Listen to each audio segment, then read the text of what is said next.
4K में अच्छा रहा था, क्लीन आ रहा था उस समय। शुरू हो गया है। चलिए देखिए, आप पढ़ेंगे दक्षिण भारत के राजवंश ना। आज पढ़ने के लिए मिलेगा दक्षिण भारत के राजवंश, और इसमें आप पढ़ेंगे संगम काल। क्या पढ़ना है आपको? संगम काल। संगम काल, ये जो संगम काल है देखिएगा, संगम, अच्छा मन नहीं लिखाया तो चलिए ना, संगम, संगम लिखते, संगम काल। ये जो संगम काल है देखेंगे, यह 100 ईस्वी से लेकर के 100 ईस्वी से लेकर के ना 300 ईस्वी तक चला है, या 250 लिखिए, या कहीं कहीं आपको 300 ईस्वी तक मिलता है। ध्यान से सुनेंगे, इसके बाद इसको नोट करिएगा। अभी एक बार सुन लीजिए, इसके बाद लिखवा देंगे, ठीक है। तो ये संगम काल है देखेंगे, ये दक्षिण भारत के राजवंश के बारे में पढ़ रहे हैं, ठीक है। कब से कब तक चला है? 100 ईस्वी से लेकर के 250 या 300 ईस्वी के बीच चला है, ठीक है। इसमें क्या हुआ कि ध्यान से सुनेंगे कि जो दक्षिण भारत है, जो दक्षिण भारत में कवियों का सम्मेलन बुलाया गया। दक्षिण भारत में क्या किया गया कि जो कवि होते हैं, कवियों का बुलाया गया है, सम्मेलन बुलाया गया, सम्मेलन ना। और इस सम्मेलन जो है, ध्यान से सुनेंगे, इस सम्मेलन को तमिल भाषा में संगम कहते हैं। संगम कहते हैं किस भाषा में जी? तमिल भाषा में। ध्यान से सुनिए, इसके बाद लिखेंगे ना। क्या हम आपको बता रहे हैं कि दक्षिण भारत में क्या किया गया है कि कवियों का सम्मेलन बुलाया गया है। और कितने सम्मेलन बुलाया गया है? तो 3 सम्मेलन बुलाया गया है। कितना सम्मेलन? 3 सम्मेलन। और इस सम्मेलन को तमिल भाषा में, इस सम्मेलन को तमिल भाषा में क्या कहा गया है जी? संगम कहा गया। क्या कहा गया है? संगम कहा गया है, ठीक है। दूसरी बात देखेंगे इसमें कि जितना ये जो संगम काल हुआ है, 3 संगम काल हुआ है, इस सब का जो संरक्षण दे रहा था वो पांड्य शासक दे रहे थे। दक्षिण भारत में चल रहा था पांड्य वंश। तो पांड्य वंश के जो राजा हैं, पांड्य वंश के जो राजा हैं, जो कवियों का सम्मेलन हो रहा था उसका संरक्षण दे रहे थे या सुरक्षा दे रहे थे, हम ऐसे बोल सकते हैं, ठीक है। अब तीनों संगम के बारे में आपसे क्वेश्चन पूछेगा कि तीनों जो संगम है इसकी अध्यक्षता कौन किया है और कहां कहां या किस स्थान पे हुआ है।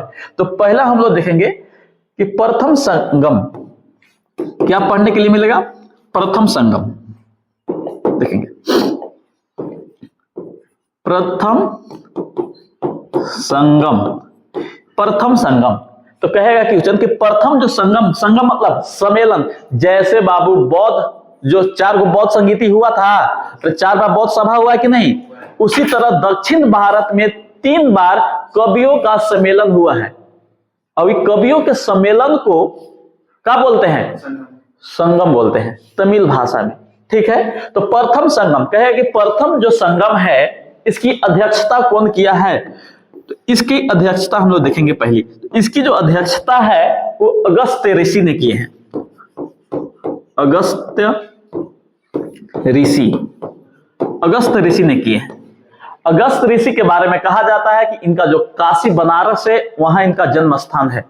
तो अगस्त्य ऋषि का जो जन्म स्थान कहाँ जी? काशी बनारस, ठीक है। अब देखेंगे इनकी कि जो अगस्त्य ऋषि है इनको तमिल साहित्य का जनक कहा जाता है।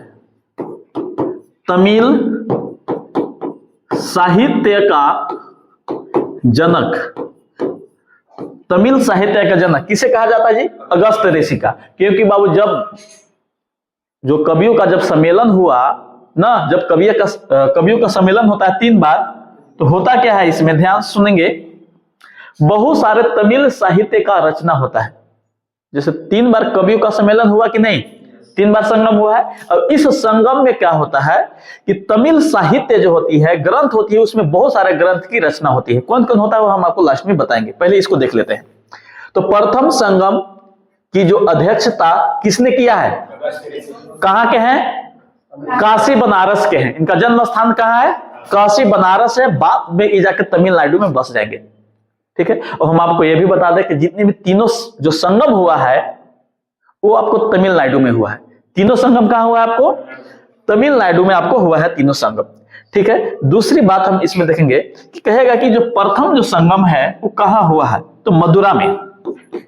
कहाँ हुआ है? दक्षिण मदुरा में। दक्षिण मदुरा, दक्षिण मदुरा में। एक्चुअल में जो दक्षिण मदुरा है वो अब नहीं रहा, ये जलमग्न हो चुका है। क्या हो चुका है जी? जलमग्न। ये जलमग्न हो चुका है। कौन? दक्षिण मदुरा ना। अभी वर्तमान में देखने के लिए नहीं मिलता है। कौन? दक्षिण मदुरा। ठीक है। और हम आपको बताते हैं इसके बारे में, इस प्रथम संगम में 89 राजाओं ने भाग लेता है। इसमें प्रथम संगम में 89 राजाओं ने क्या किया है? भाग लिया है। तो आप देखें कि जो आपको संगम काल हुआ, प्रथम संगम कहे, प्रथम संगम की अध्यक्षता कौन? प्रथम संगम की अध्यक्षता अगस्त ऋषि। तमिल साहित्य के इनको क्या कहा जाता है? जनक कहा जाता है। प्रथम संगम किस स्थान पे हुआ है? दक्षिण मदुरा। अभी है नहीं, ये जलमग्न हो चुका है, डूब चुका है। क्या कितनी राजाओं ने इस प्रथम संगम में भाग लिया है? 89 राजाओं ने भाग लिया। अब हम लोग देख लेते हैं कि दूसरा जो संगम है इसकी अध्यक्षता कौन करेगा। तो हम लोग देखेंगे दूसरा ना, द्वितीय संगम। जैसे बाबू बौद्ध द्वितीय बौद्ध संगीति हुआ था कि नहीं, उसी तरह से होगा द्वितीय संगम। संगम मतलब और किसका सम्मेलन है? कवियों का। किसका सम्मेलन है? कवियों का। तो कहेगा कि इसकी जो अध्यक्षता है, अध्यक्षता किसने किया है? तो द्वितीय संगम की भी अध्यक्षता प्रारंभ में अगस्त ऋषि ने किया है, लेकिन कहेगा कि बाद में कौन किया है? तो उसका नाम है तोल्कापियर। क्या नाम है?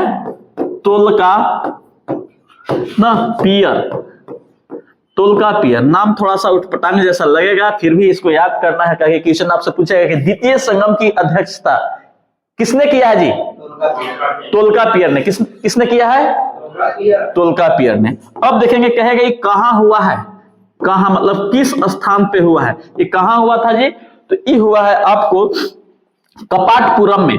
कपाटपुरम कहां हुआ? द्वितीय संगम कपाटपुरम में। इसको अलवय भी बोलेंगे। अगर कपाटपुरम ऑप्शन में ना दे तो आपको अलवय मिल जाएगा। अलवय क्या मिलेगा ऑप्शन में? अलवय। तो द्वितीय संगम की अध्यक्षता कौन किया है? तोल्कापियर। हुआ कहां है? कपाटपुरम, अलवय।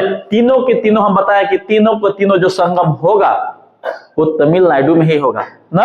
ये सब जितना कपाटपुरम देख रहे हैं, मदुरा देख रहे हैं, मदुरै भी इसी को बोलते हैं, ये सब कहां देखने के लिए मिलेगा? तमिलनाडु में देखने के लिए मिलेगा। इसमें जो राजाओं ने भाग लिया है, 59 राजाओं ने भाग लिया है। इसमें कितने राजाओं ने भाग लेगा? 59 राजाओं ने क्या किया? इसमें भाग लिया है। पहला वाला में 89, दूसरा वाला में 59 राजाओं ने भाग लिया है। अध्यक्षता कहेगा तो तोल्कापियर। अब इसने क्या किया कि तमिल साहित्य के एक ग्रंथ लिखे हैं तोल्कापियर। देखिए हम आपको यहां पे बता देते हैं। इन्होंने क्या किया कि जो तोल्कापियर हैं, इन्होंने एक ग्रंथ की रचना की तमिल भाषा में। उसका नाम है तोलकपियम। क्वेश्चन पूछ सकता है आपसे, बहुत अच्छा क्वेश्चन है। तोलकपियम।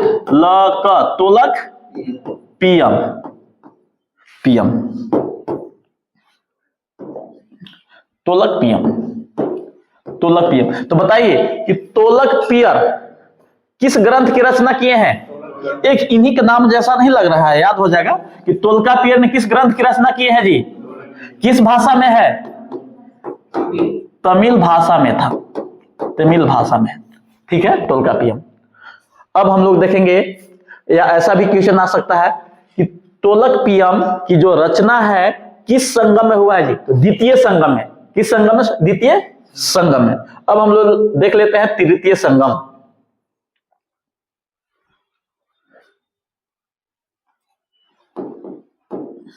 देखेंगे तृतीय संगम।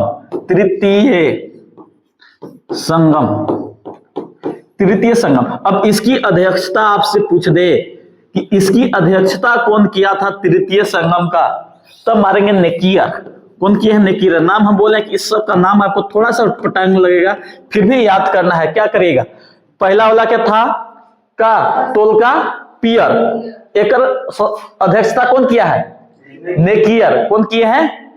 नेकियर। ये आपको बाबू मदुरै में है। कहां है आपका हुआ था? कहां हुआ था जी?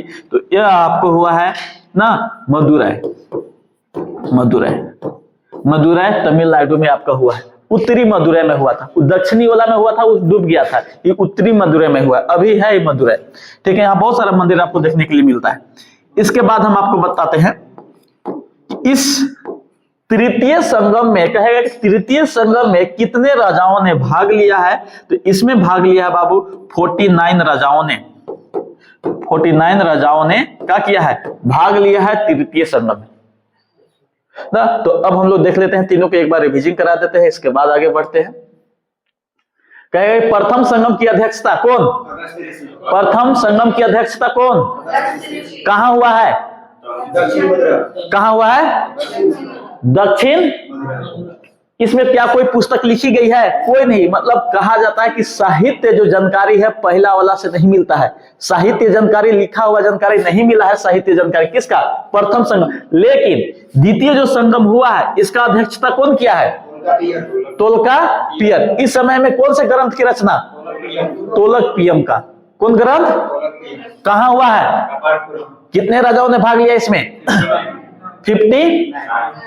और तृतीय संगम की अध्यक्षता नेकियर। कौन किया है? कहां हुआ था? मदुरै। कितने राजाओं ने भाग लिया? 49 राजाओं ने भाग लेता है। अब हम देखते हैं कि संगम काल के समय कौन कौन से जो राजवंश है उसका उदय होता है, या कौन कौन से राजवंश था। तो हम बताए हैं पहले भी कि जो तीनों जो संगम है, तीनों जो संगम हुआ है, उस सब के जो सुरक्षा है या संरक्षण देने का जो काम कर रहे थे वो पांड्य राजाओं ने किया। कौन किया है? पांड्य राजाओं। इससे यह सिद्ध होता है कि पांड्य राजा उस समय शक्तिशाली थे। तो अब हम लोग पहले देख लेते हैं कि संगम काल के राजवंश देखते हैं। तो हम लोग हेडिंग में लिखेंगे, क्या लिखेंगे कि जो संगम काल है, संगम काल के राजवंश। राजवंश तो संगम काल के आपका 3 गो राजवंश पढ़ने के लिए मिलेगा। पहला है आप चेर वंश। पहला मिलेगा आपको, पहला मिलेगा क्या मिलेगा? चेर वंश। दूसरा जो मिलेगा चेर के बाद जो दूसरा मिलने वाला है वो मिलेगा पांड्य वंश। पांड्य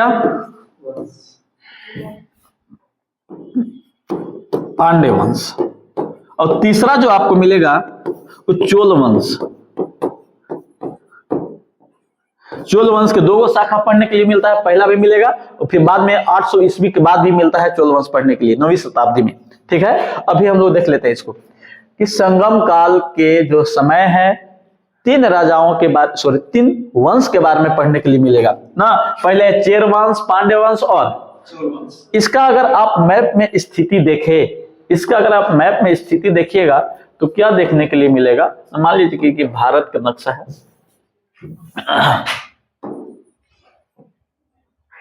भारत का नक्शा है। देखेंगे, मान लेना है, अपने से बनाना है। देखें, ध्यान सुनेंगे। इधर जो है आपको इस साइड में, ये जो साइड है ये आपको चेर वंश है। चेर वंश। इसके जस्ट बगल में जो है उस साइड, इस साइड आपको देखने के लिए मिलेगा ना पांड्य वंश, सॉरी चोल वंश। इधर है आपका चोल वंश। अब ये जो बीच में आप जो देखने के लिए मिलेगा, यहां जो बीच में है, सबसे जो लास्ट में है इन लोग यहां जो सबसे लास्ट में है, ये कौन सा वंश है? सब पांड्य वंश है। तो नीचे कौन सा वंश? पांड्य वंश। कौन सा वंश है? पांड्य वंश। इधर इस साइड कौन है? और इधर कौन है? चेर। तो इधर चेर है, उधर चोल है, और नीचे कौन था? पांड्य वंश। तो हम सबसे पहले जो पढ़ेंगे चेर वंश के बारे में पढ़ेंगे। किसके बारे में पढ़ेंगे? चेर के बारे में पढ़ते हैं। चलिए, तो हम लोग देखते हैं चेर वंश। चेर वंश।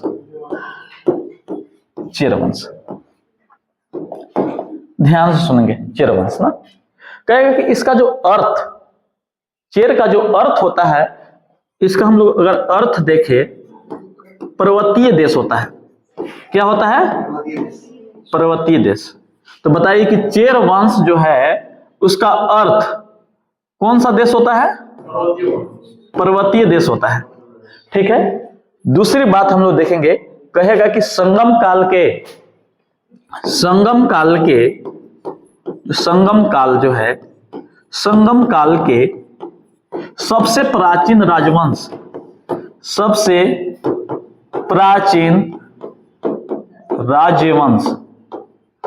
प्राचीन राजवंश। ठीक है। तो क्या देखें, इसे दो क्वेश्चन पहले हम लोग देख लिए कि चेर का जो अर्थ है क्या होता है जी? पर्वतीय देश होता है। संगम काल का, कहेगा संगम काल के सबसे अगर कोई प्राचीन राजवंश है वो कौन है? चेर है। ये आपको वर्तमान में केरल जो है, केरल के एक तट है मालाबार तट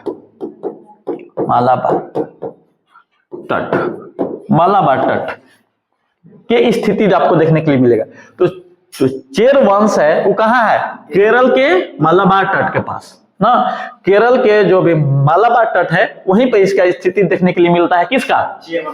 चेर वंश को देखने के लिए मिलता है। अब आपसे क्वेश्चन पूछेगा, क्वेश्चन आता है कि चेर वंश का चिन्ह क्या है? इनका राजकीय चिन्ह जो है, तो इनका राजकीय जो चिन्ह है वो क्या था जी? तो धनुष है। इनका राजकीय चिन्ह क्या है? धनुष है।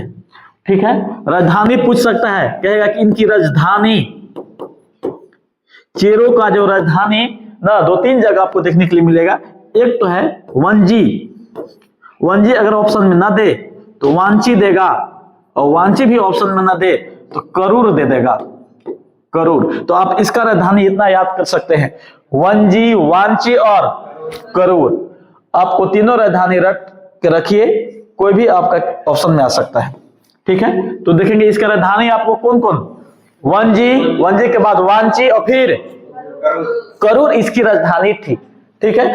अब हम आपको और बताते हैं इसके बारे में, देखेंगे चेर वंश के बारे में। इनको केरल पुत्र कहा जाता है। जो अशोक है ना, अशोक के द्वितीय शिलालेख, सुनो यहां ध्यान से, अशोक के द्वितीय शिलालेख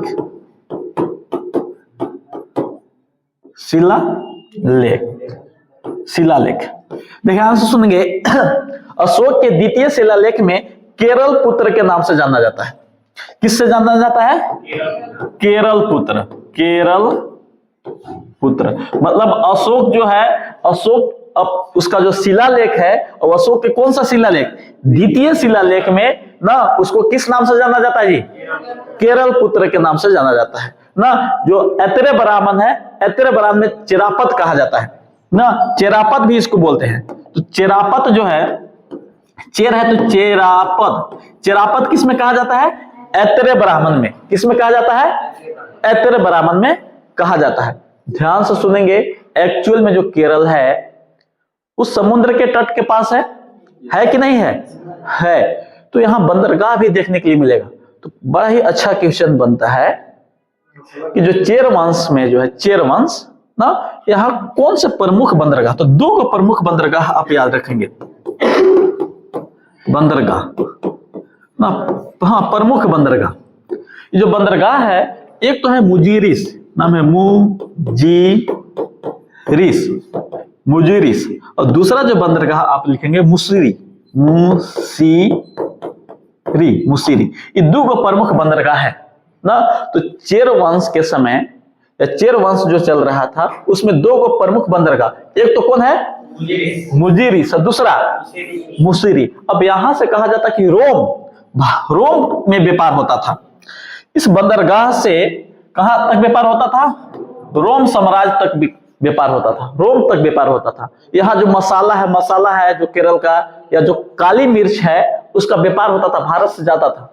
कहां? रोम तक जाता था, रोम तक व्यापार चलता था। कौन सा बंदरगाह से जी? मुजीरिस और मुसीरी। अब देखेंगे यहाँ के शासक, चेर वंश के हम लोग कुछ शासकों के बारे में पढ़ लेते हैं। तो कहेगा कि चेर वंश के अगर प्रथम शासक अगर आपसे दे, इसका प्रथम शासक कौन है? जो प्रथम जो शासक है नाम है उदयन जरेल। नाम अच्छे से याद रखेंगे, उदयन जरेल, उदयन जरेल है ना। ध्यान से सुनेंगे, चेर वंश के जो प्रथम जो शासक है उसका नाम है उदयन जरेल। इसने क्या किया था, एक पाकशाला, ध्यान से सुनेंगे, इन्होंने क्या किया है कि पाकशाला का, ध्यान से देखेंगे, पाकशाला की शुरुआत किया था उदयन जरेल ने। पाकशाला नहीं, पाकशाला। ये पाकशाला क्या होता है बाबू? यहाँ निःशुल्क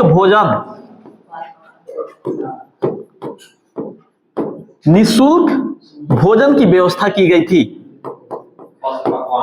ना। हाँ, पकवान, प से पकवान याद रख सकते हैं ना। तो याद रखेंगे कि उदयन जरेल किसकी शुरुआत किया जी? पाकशाला का। पाकशाला का अर्थ क्या है? निःशुल्क भोजन दिया जाता है। इनका जो संबंध महाभारत से भी बताया जाता है। कहा जाता है कि उदयन जरेल जो है जी, उदयन जरेल महाभारत के जो सैनिक हैं,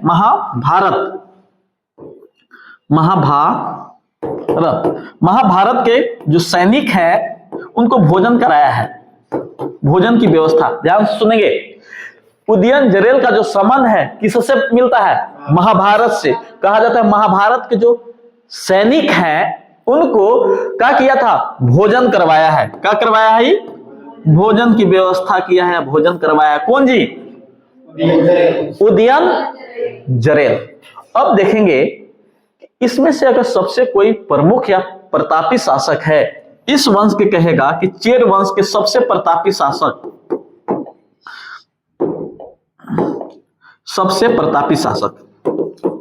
सबसे अगर प्रतापी पूछे, सबसे प्रतापी शासक, उसका नाम है सेन गुटवन। कि चेर वंश के सबसे प्रतापी शासक के अगर बात आती है तो उसका नाम है बाबू, क्या नाम है? सेन गुटवन। देखेंगे, सेन गुटवन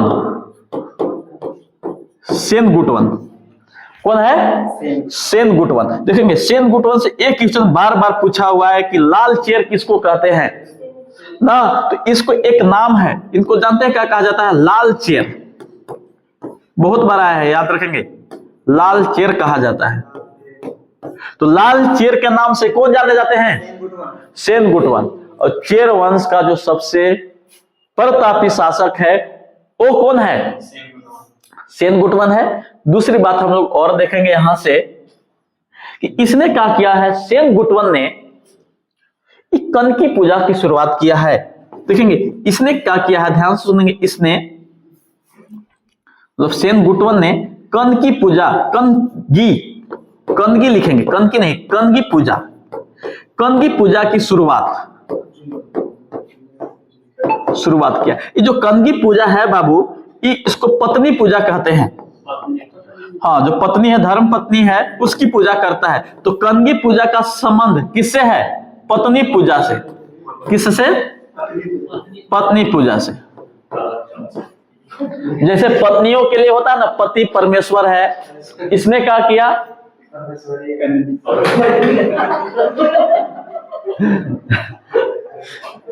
देखेंगे, सुनिए पहले, जैसे पति के लिए होता है ना, पत्नी के लिए कि पति परमेश्वर है, उसकी पूजा करते हैं।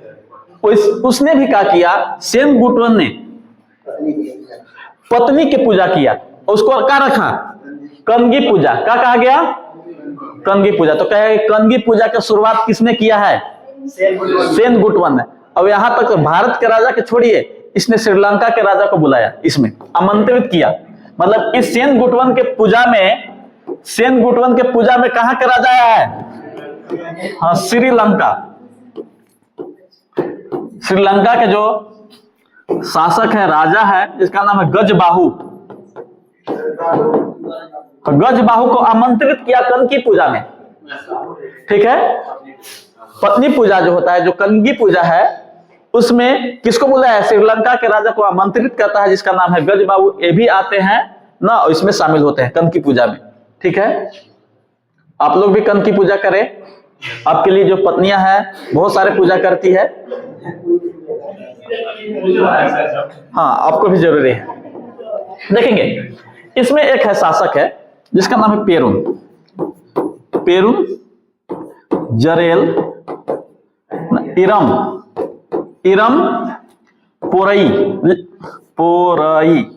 इन्होंने क्या किया था, गन्ने का खेती आदि कहते हैं इसको। इसमें ध्यान सुनेंगे, इसने क्या किया था, गन्ने का खेती का शुरुआत। जो गन्ना है, गन्ना की खेती, तो गन्ना की खेती का शुरुआत कौन किया है, तो पेरुन, पेरुन, जरेल, इरम, पुरई। पेरुन, जरेल, इरम, पुरई क्या चीज का शुरुआत किया है, गन्ने का खेती का शुरुआत किया है। चलिए हम इसको हम लिखवा देते हैं।